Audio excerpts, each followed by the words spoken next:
Walt Disney World is losing market share to Universal Studios at an amazing rate. Honestly, though, you have to really try, as a company, to fail in the ways that Disney has in order to see this sort of a drop. Today, we're going to examine how Disney is doing this. How are they losing customers at a rate that is, frankly, unimaginable even just 5 years ago? Let's dive in, and you will not believe some of the poor decision-making that Disney has made.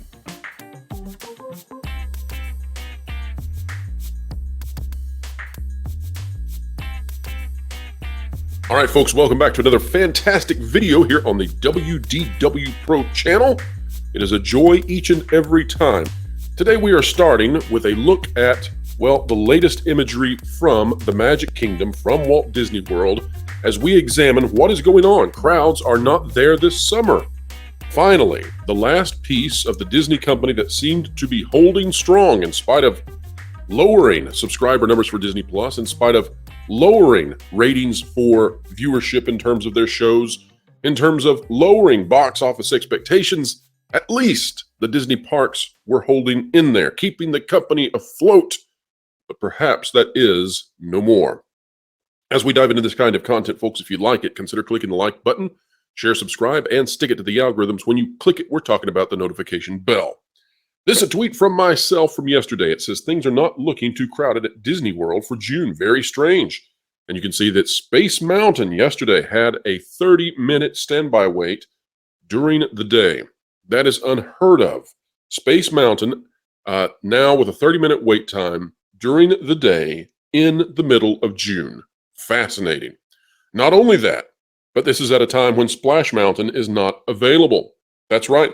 Splash Mountain not available, and that should mean that the most popular attraction at Walt Disney World being no more would send those crowd levels over to other E-level attractions. It has not. So, what in the world is going on? Let's take a look now at an article out of Florida's Voice by Eric Darty.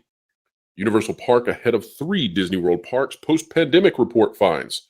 This again demonstrating that Disney World is struggling. For the first time, we have not seen this before. Remember, Disney World was considered the stalwart force that pushed Disney forward all through the pandemic, all through the hard times, even in spite of everything we saw with all of the other divisions of Disney. Disney World was untouchable. But perhaps the nickel and diming and the reduction of services and the reduction of just the magic inside the parks, maybe striking the language, gendered language from cast members, where they can't even say boys and girls or ladies and gentlemen any longer. Perhaps that has resulted in horrible word of mouth from the House of Mouse. I would say that since 2020 and 2021, it only took 2 years for people to go home and say to their friends and family, things are not the same at the Magic Kingdom. It is the unmagic kingdom. Here's what the article says. According to the TEAAE.com, let me see if I can do that again. TEAAE.com Theme Index Report for 2022, which estimates unofficial park attendance for the world's many theme parks, Disney remains the industry leader in attendance while Universal continues to compete in some areas. Magic Kingdom in Central Florida, as has been the case for years, remained the top visited theme park destination in the world. For North America specifically, the Magic Kingdom took first place, hovering around 17.1 million visitors, and Disneyland Park in Anaheim, California took second at around 16.8. The organization said it has not changed the ranking since 2019 because of the pandemic. It ranks Animal Kingdom, Epcot, and Hollywood Studios, all parks at Disney World, as 3rd, 4th, and 5th.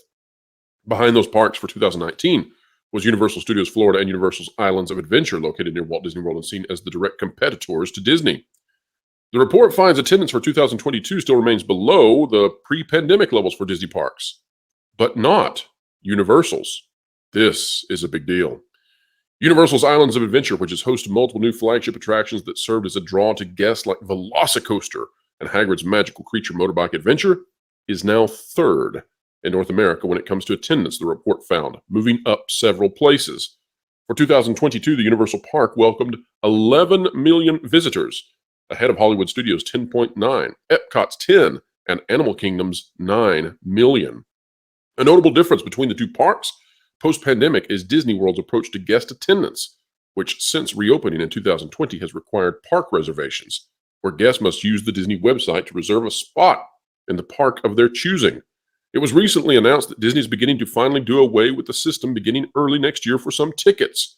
It's unclear what specific magnitude of effect relinquishing that extra step for guests will mean for Disney's attendance in comparison to Universal's, which did not have that kind of system.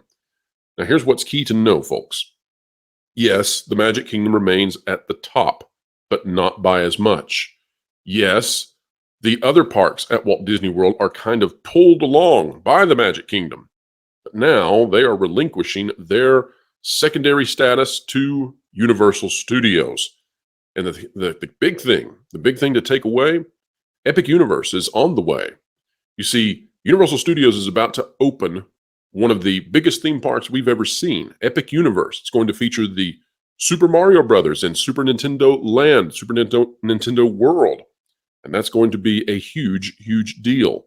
In fact, it's going to create a situation where families must probably pick, are they going to a Disney vacation or a Universal vacation? In the past, because Universal only had 2 parks, that was an easier thing to do, to mix the 2 together. But no more. With there being 3 parks for Universal, a choice likely must be made. And perhaps with Universal, families will add on SeaWorld or Busch Gardens or some other Florida destination.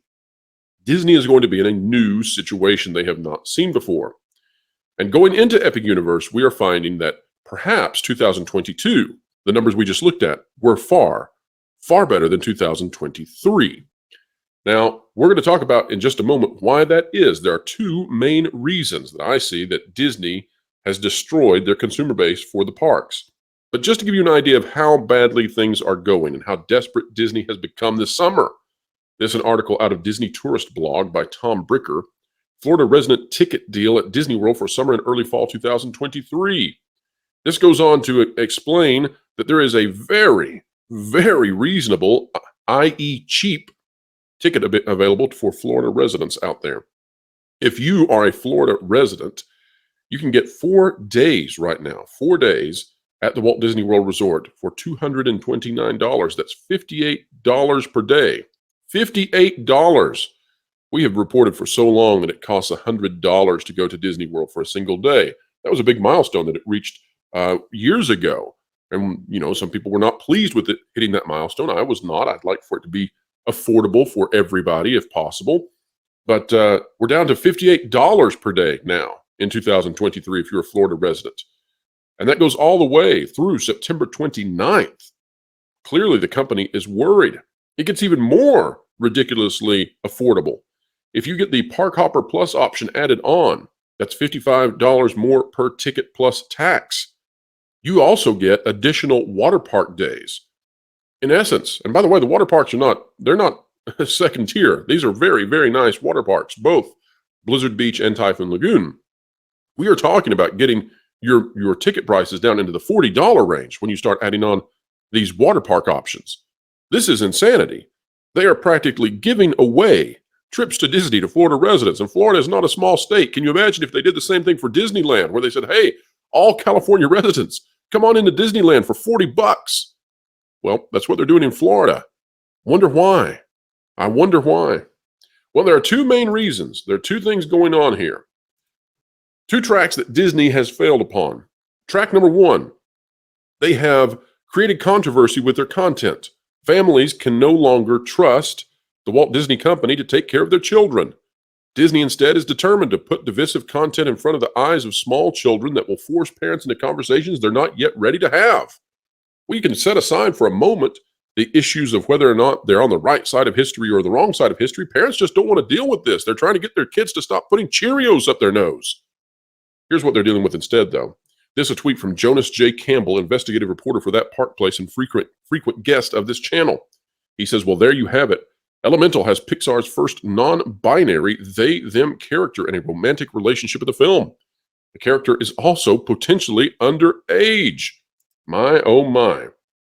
Now, folks, we're going to be talking about this briefly, but I'm hesitant to put this into a full-on video because of the powers that be over here on YouTube. But just know, soon we are going to be unleashing content that covers stuff like this on Twitter.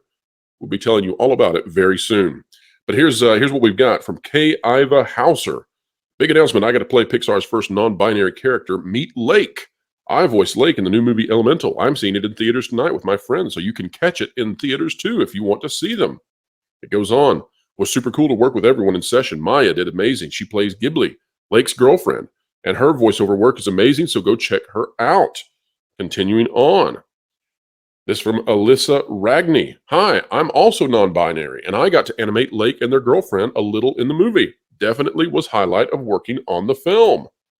And then finally, we've got this from Haunch. I feel like this is the first non-binary character in a Disney product, but good job, random voice actor on my timeline. And Kai Ava Hauser says, but this time it's Pixar. But thank you. So there you have it. Whether or not this is prominent in the film doesn't matter. It's part of the marketing. It just never stops. It's as if Disney is hyper-focused on these sorts of things and cannot get away from it. Who understands what the strategy is there other than to make families disconcerted? Now, why does that matter?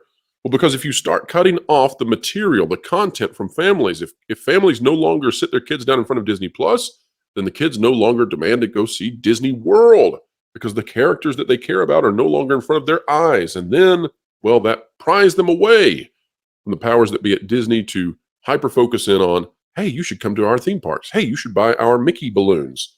You get the idea. Now, the second track where they are killing themselves, we got this out of Park Ave Magazine. Park Ave Magazine.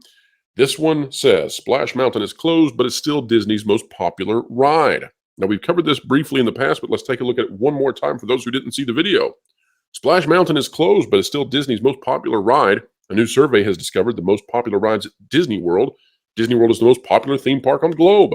Numbers from before the pandemic show Magic Kingdom is the world leader in theme park attendance, with the attraction hosting nearly 21 million guests. And folks, why do we bring that up? Well, what did we just see? 2022 was 17 million guests, a drop in 4 million guests from pre-pandemic. And we know that 2023 is looking far worse. It is now conceivable that Universal Studios will manage to come away with the win in the future, something that nobody could have ever believed even 5 years ago. But here's what's going on. Here's why they're doing it. It says Splash Mountain is still the favorite among Disney goers. Although it no longer exists, a new study says Splash Mountain is still Disney World's most popular attraction. New research from Disney travel planning experts Magic Guides shows the most popular Disney rides at the theme park, with the recently closed Splash Mountain taking the #1 spot. Now, let me just summarize this very simply. Imagine that you had the most popular theme park in the world. Well, that would be something you would do everything in your power to maintain, right? And imagine that at that theme park, you had the most popular attraction in that theme park. You would probably do everything in your power to keep it running smoothly and make guests happy. By virtue of the fact that it's the most popular theme park in the world, and by virtue of the fact it's the most popular attraction there, you might say that Splash Mountain was the most popular attraction in any theme park anywhere in the world, period. You might say that. Perhaps you would be wrong, but it's a good chance you would be right. Disney closed the most popular attraction, possibly in the world, for socio-political reasons. They listened to a small minority of people. They attempted to protect their Disney Plus streaming service from boycotts over it, despite the fact that there probably would not have been a manifested boycott. And in doing so, they closed what is probably the most popular attraction ever. It only remains in Tokyo Disneyland now. So, not quite the smartest thing to do. It's a level of incompetence that is staggering. It is likewise a level of incompetence that is staggering to continue with Pixar putting these very divisive ideas into their content only for the Western world and censoring them everywhere else. Yet Disney continues to keep these two tracks of complete and utter Disney parks incompetence and Disney content incompetence. So where does this go? Well, this is how you diminish your parks to the point that whereas once upon a time it cost at least $100 to get into Walt Disney World, now the state in which the parks exist are offering to all residents of that state basically $40 to $50 a day to get in, a cut in half to fill out all of those guests who are missing from everywhere else as Disney continues to fall. How far can they fall before they change course? That remains to be seen. But the new transitional CFO replacing Christine McCarthy, well, he just might be able to make some heads roll. And at this point, that's what's needed. Unfortunately, it may be the CEO, Bob Iger, who's behind all of this. And how many heads can roll and how many ideas and ideologies can roll while he's still there? That's a tougher question to answer. But folks, if you like content like this, consider clicking the like button, share, subscribe, and you can stick it to the algorithms when you click it. We're talking about that notification bell. Drop a comment down below. Let us know what you think. How many other ways is Disney failing? How many other ways can they prove that they can drive their guests away? We're interested in what you think. And as always, keep learning, keep growing, and keep having fun. I just found out how to get WDW Pro's information. Where he gets his sources. I can't believe he uses... Wilton! What? We got a job to do. It's easy to hack into WDW Pro's computer. You're kidding me. That's awesome. You know any other stuff? Yeah, just Jonas Campbell told me. Sweet. Said Pro underpaid him or something. A few minutes later.